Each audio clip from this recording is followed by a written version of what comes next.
Olen rõõmus, et konkursi komisjoni liikmete nägemus kattus suuresti minu omaga, mille tulemusena saigi põlevkivišokolaadist võitja. Tore kokkusattumus on ka see, et põlevkivišokolaadi idee välgatas mul 3 aastat tagasi siinsamas Tuurestil.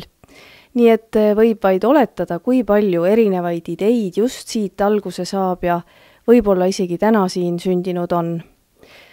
Olen tänulik oma heale sõbrale Marekule, kes alati minu vahel ka päris hullumeelsetele ideedele omalt poolt omapärase kujunduse leiutab ja sellega algset mõtet ainult täiustab.